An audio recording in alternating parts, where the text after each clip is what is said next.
was always a bit of a rebel throughout my life, and the thought that I would be different from other people never bothered me. And when I heard that it bothered other people, it even gave me more impetus to continue training.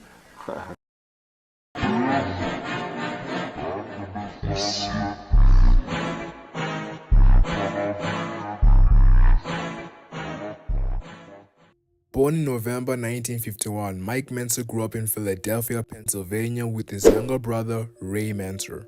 Mike Mentzer would early discover his high level of intelligence in middle school, scoring a perfect A, which would later manifest towards his bodybuilding career. With finding inspiration in bodybuilding through a strength health magazine he came across as a kid, and his later studies of psychiatry, this combination would later turn Mike Mentzer into one of the most intellectual bodybuilders to ever live. Contrary to what most bodybuilders do, which is train 2 to 4 hours a day, 7 days a week, to obtain that condition, I trained literally for 30 minutes 4 times a week, 2 hours a week. With all this power and validation upon his intelligence, he created an unsatisfied side of Mike Mentzer. But with all this greed upon Arnold Schwarzenegger, this would be the finishing touch towards his tragic downfall. He was an intellectual guy, the intellectual bodybuilder, the very smart bodybuilder. I'm like, wow, how great is this? If Mike would have just said, Arnold, congratulations, good job, next year would have been his, or the next year would have been his. In other words, he got upset and carried this bitterness and carried this anger with him everywhere he went. Growing up in Pennsylvania, Mike Mentzer became one of the most smartest kids in his school, scoring perfect A's in his grades. Mike Mentzer would excel in his physical sports in school and always found favoritism in physical activity like push-ups, running, and playing sports, which would be the foundation for his love for bodybuilding. That is, as you lift progressively heavier weights, the stresses on the body grow progressively greater too. Until finally, unless you do certain things like add extra rest days, the stresses will reach a critical point. They'll constitute overtraining. One day as Mike Mentzer went to the store with his mother, he came across a bodybuilding strength health magazine and instantly caught a breath of fresh inspiration, and would be the day that Mike Mentzer gained uncontrollable interest for the bodybuilding genre. Mike Mentzer had then bought the magazine and rushed home just to read and learn about this so-called bodybuilding competition he wasn't familiar about at that time. Mike Mentzer's father had eventually bought him a pair of gym equipment after acknowledging his fresh passion for bodybuilding he had. Mike Mentzer would make a commitment to train as hard as possible and was introduced to John Myers by his dad, a famous powerlifter who taught Mike Mentzer the basis of strength training. Mike Mentzer would later be taken to his first bodybuilding show by John Myers and his father to watch the 1965 New York Mr. Olympia show. Mike Mentzer was absolutely amazed with what he saw on stage, witnessing the most aesthetic bodybuilder at the time, Larry Scott, the Mr. Olympia, who fueled ambition in Mike Mentzer to go further with bodybuilding. Mike Mentzer in his room and then took his Muscle Builder magazine, which showcased bodybuilders from the IFBB, and Mike Mentzer had wrote down the bucket list of the years he believed he would win the Mr. Olympia. I can remember sitting down with Muscle Builder, because that was the IFBB magazine, and deciding to go to the IFBB at some point because that's where the Mr. Olympia was. I recall taking a pen and on one of the pages inside the Muscle magazine, writing down Mr. America, underneath that Mr. Universe, underneath that Mr. Olympia. And I had placed next to each of those titles, I wrote down the year that I planned on winning them. I may have been 14 at the time. But this would be a spark of Mike Mentzer's disappointment, which later sent him down the rabbit hole.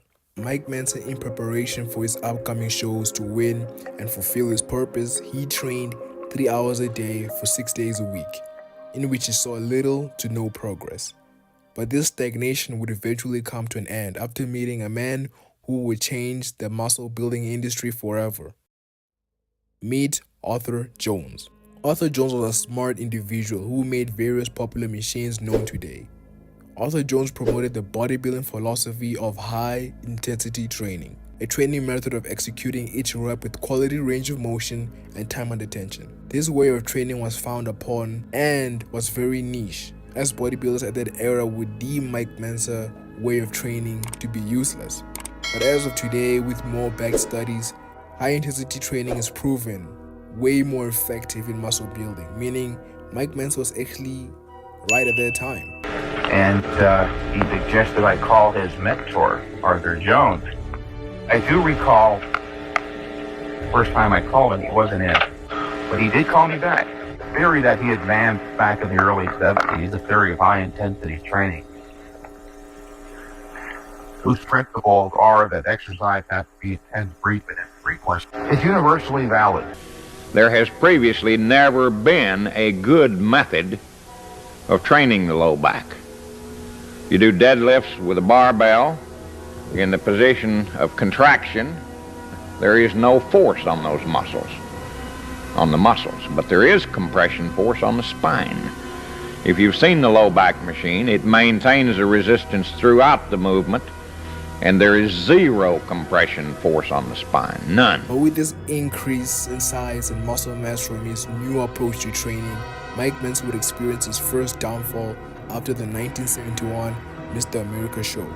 Mike Mentzer would injure his right shoulder from doing sets of flat bench dumbbell flies, which set him off the gym for 8 months straight, which caused Mike Mentzer's depression, as he had nothing else to do since when the gym was the only hobby he had, leaving Mike Mentzer purposeless and out of shape. I injured my right shoulder rather severely during a set of flat bench dumbbell flies. I could not train for almost 8 months after that. I couldn't raise my arm or my side. During that 8 months of inactivity, I became disheartened, a little bit depressed about it all. Didn't know how to direct my efforts elsewhere. Ended up getting not fat, but more overweight than I should have. Getting back to the gym after 8 months of no training, Mike Mentzer completely destroyed the gym, training 3 days a week surprisingly, with highly intense workouts and implementing pause reps and time under tension, which played a huge role in Mike Mentzer's muscle density. Mike had later on went to compete to the 1974 Junior Mr. America and placed first, which was a living testimony towards his effective training approach, and later had Mike Mentzer meeting Joe Weider, who got Mike Mentzer into various interviews and photo shoots to cast Mike Mentzer on the Muscle Builder magazine, which was a dream come true to Mike Mentzer. Mike Mentzer was interviewed for his high-intensity training theory and documented in the magazine. In 1975 Mr. America contest, Mike Mentzer was not too confident in winning after seeing his competitors like Robbie Robinson. Came out here actually expecting to win, but upon reaching backstage, seeing Robbie Robinson swallowing real hard, I realized that I was not going to win. I didn't take it hard either. Upon seeing Robbie, I just, well, whatever happened, happened. If I didn't win, I didn't really care about second or third. I knew Robbie was going to win, and he did very handily. Mike Mentzer's 1975 America loss would be his fuel to destroy his body for the next Mr. America. Mike Mentzer showed way different results in the next show, with loads of size to a point even the judges didn't even recognize him because of his massive size, beating Roger Collard in the 1976 America, placing first. This Mr. America had Mike Mentzer emotional, thankful for how far he had came in the bodybuilding industry. With Mike Mentzer winning the Mr. America in North America, he would soon to find out the evil behind the IFBB. Mike, I understand you're a medical student. Does this help and assist in the development and the understanding of the muscles? Well, certainly a bodybuilder has to have a knowledge of all the muscles, but that's not why I chose medicine, no. Did you get into the body development aspects of it because of medicine or vice versa? Well, I got into bodybuilding, and that led to, of course, an intense interest in the body, and it developed, of course, into my present status as a student in medicine. How many hours a day do you have to work to develop a physique like that? Well, most bodybuilders train at least 3 hours a day, 6 days a week, but I only train a total of 3 hours a week. Okay, what do you do during those hours? Train very hard. What type of training? Working mainly on weights? Yeah, barbells, dumbbells, so forth. What's the most you lift? About 1,200 pounds. Let's see you flex those muscles one more time. Just a nice close-up shot here for that arm development. Now let's see. Let's compare. No, I'll put mine behind you and you'll cover the whole thing. With his first open competition at the IFBB against Robbie Robinson, he had placed third and saw how the corruption had placed in the IFBB. Realizing that Robbie's win being possible due to the sponsors and his contract deals with Ben Weider, and recognized how Ben didn't even hesitate to even acknowledge Mike Mentzer's existence. Mike knew he would have to do a lot of training to get ahead in the IFBB industry. Mike Mentzer competed in the 1977 Mr. Universe in France and has scored a perfect score of 300 at the prejudging, but was eventually disregarded. The weight was just unrealistic, too perfect, and the bodybuilders were judged based on a placement system, which Mike Mentzer had placed second and was, I guess, his first robbery.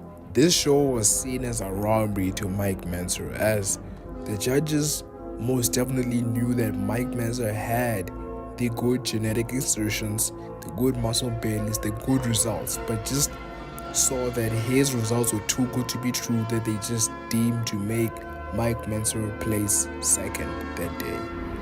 But even that didn't bother me so bad. I've never taken defeat that bad. Cal was very, very good shape, where I was definitely off, not quite at my peak. I've never been devastated by a defeat. I don't view defeat as failure. It's just one step in the learning process. The following season, Mike Mentzer had competed in the Mr. Universe hosted in Acapulco. I don't know how to pronounce this thing, but it was hosted in Mexico. And Mike Mentzer scored another 300 perfect score, being the only bodybuilder to ever hit such a level of scoring in the history of IFBB. This was a trait that Mike Mentzer had picked up as a kid, as he would score perfect scores in his grades. Mike Mentzer knew that his intellectual and smart training and Arnold not competing in that year, Mike Mentzer knew he would most definitely win the Mr. Olympia 1980. The day before the 1980 Mr. Olympia, Mike Mentzer would become extremely furious after Arnold Schwarzenegger had mentioned his comeback to the Mr. Olympia.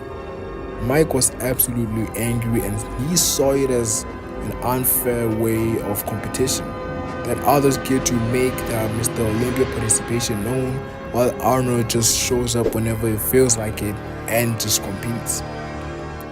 Mentzer knew a big part of what Arnold did was because of the political standpoint of the IFBB, and Mike Mentzer never liked people who broke the rules. Mike Mentzer had called out Arnold backstage with verbal insults to one another, but who will win the fight will be determined by who wins the Mr. Olympia 1980. I remember Arnold said something about Mike's stomach. Arnold said, "Hey, you have a fat stomach anyhow." And Mike's like this. I'm like, "Oh my God!" And I don't know how it came down. Because Mike may have provocated that. It's been 35 years. I forget exactly. Okay. He was making a fool out of himself, but at that time I wasn't concerned. I thought it was weird, but didn't want to defend himself. That was his business. So he was going through his antics. At one point, Boyer Co. stood up as a gentleman and said, "Look, why don't we just let Arnold explain to all of us right here, right now, what his reasons are for wanting to have weight classes. Maybe we can get to the bottom of this instead of arguing aimlessly." And he did say it in a very gentlemanly fashion. There was no hint of malice or anything negative in his voice. And Arnold snapped back, "Oh, Boyer, why don't you stop acting like a baby? Grow up and be a man," which I thought was uncalled for. So I said, "Look, Boyer Co. said that as a gentleman, something to that effect. He doesn't deserve that." And that pissed him off. He turned around very rapidly to face me, and he literally had his upper lip was furled around he was snarling like an animal. He said, "Oh, come on, Mentzer, we all know that you lost last year because of your big belly." And I allowed that to irritate me perhaps too much, and on impulse I ran over towards him. I was surprised. Arnold Schwarzenegger sat down. I scared him. He went over and sat in the corner, and when he went to sit down, I continued at him. I was wagging my finger at him, telling him that his behavior was reprehensible, that it was not Boyer Co. who needed to grow up, but him. And he could look me in the eye, He literally went from being a frantic, hysterical adolescent to shrinking away like an injured child. Mike Mentzer was looking crispy dry, the best he's ever looked. And with him easily scoring perfect scores and posing, he was determined to beat Arnold Schwarzenegger in the Mr Olympia 1980. But Schwarzenegger had some downsides. His abs were lacking, his quads were lacking, a little definition. Arnold had eventually won the 1980 Mr Olympia, and Mike Mentzer had his dreams crushed. This was a lifetime robbery, and Mike Mentzer called Arnold winning because of his connections with judges and various brand promotions. Since then, Arnold was affiliated with Hollywood Industries, which gave him the upper hand to win the IFBB. As I was. I thought that evil was something you just read about in novels and newspapers, when in fact evil is something that's around all of us. This brought it all into focus, and I didn't want to be involved or associated with people like that, and decided to drop out.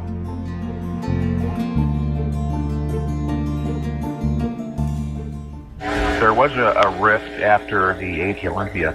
Actually, it wasn't so much Joe as Ben. There was one time when I was in the ombudsman, a phone call came in from Ben Wisher for me.